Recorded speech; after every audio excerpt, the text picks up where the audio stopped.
When I finished my book, I was really excited because I just knew that I had something really good and that it was going to be worthwhile to the reader. So that was just a big load off my mind, load off my shoulders. The book was finished. Well, then came another something to work on, which was find a publisher. When you are researching, and you're going to be doing a lot of research, you're going to discover that every single publisher out there has negative reviews.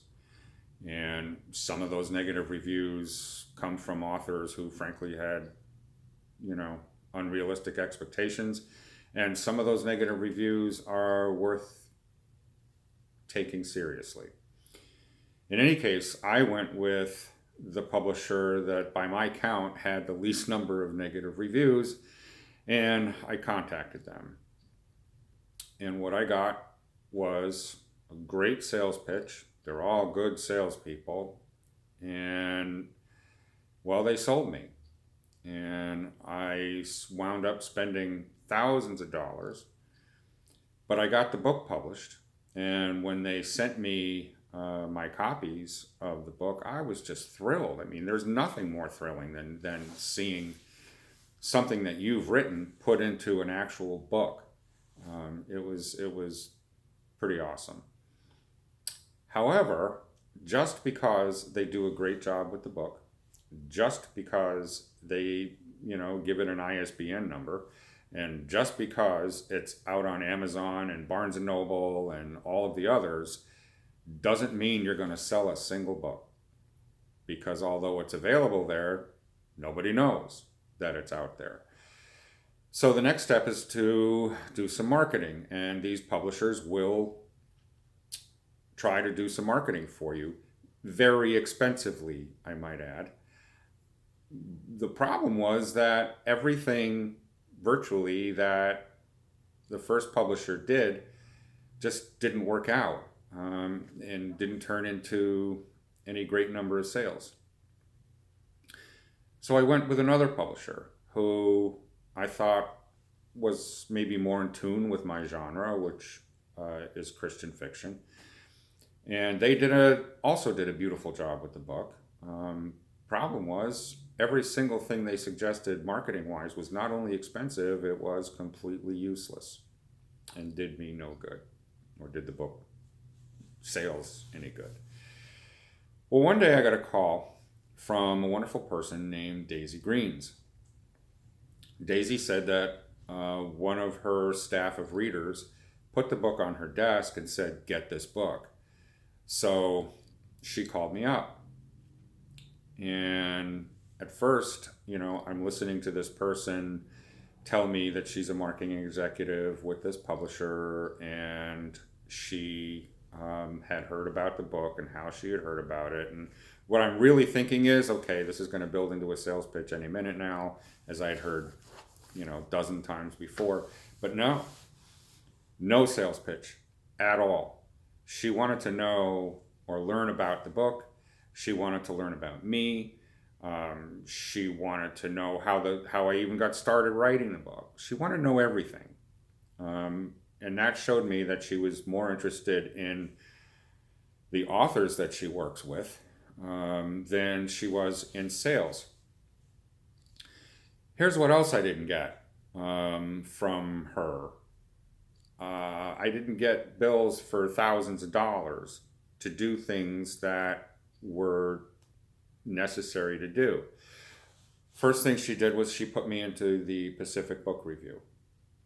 And that was kind of scary because those people, they read your book and they review it. And if they don't like it, everybody's going to know that they didn't like it. Fortunately, it won an award. So they not only liked it, they gave it a super review. And that was thrilling. And that helped a little bit. Everything takes steps.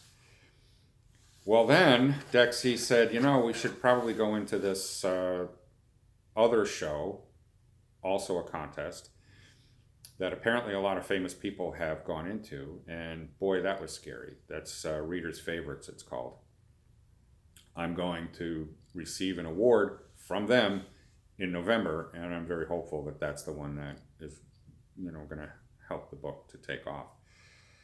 But Daisy doesn't stop there. Daisy is constantly talking to people, even screenwriters and other agents and so forth, always talking about her authors, the books that she's handling right now and so forth. Again, I tell you with all sincerity, because she is sincere to the bone, she cares about the author and knows that sales and so forth will come along. But another significant thing about those things that she did for me, getting me into the Pacific Book Review and into Reader's Favorites, didn't cost me an arm and a leg.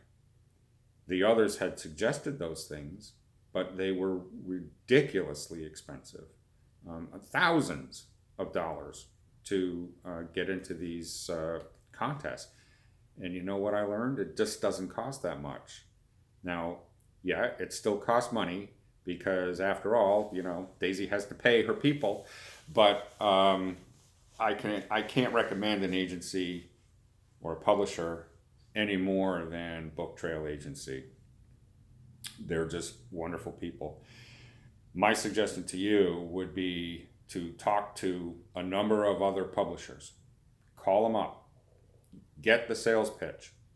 Find out, after a great deal of prodding, by the way, find out what it's going to cost you to do the marketing for your book. And then get a hold of Book Trail Agency and talk to Daisy or Candace or actually any of the people out there. They're going to do a super job for you because they're going to be interested in you and what you want to do with your book. They're also going to be very careful about what books they take. It's not, oh, just give us your money and we're going to make you famous and so on and so forth, and we're going to put your book on Amazon, and we're going to do this and we're going to do that. No, they're choosy about their books. So I guess be prepared for that. But chances are, if you talk to Daisy and she tells you that she's interested in your book, you're going to be very happy and you're not going to break the bank. So enough of that. Yeah, I guess you just got a sales pitch from me, but I don't mean it to be. I just don't want you to spend money that you just don't have to spend. And I don't want you to have to talk to your publisher and talk to someone from this department and that department. And there must be 24 different departments in all of these other publishers. And with Book Trail Agency, you get Daisy, you get Candace, you get the other people that are with Book Trail Agency, and you get somebody that actually cares about you and wants to help you. That's it. Go for it.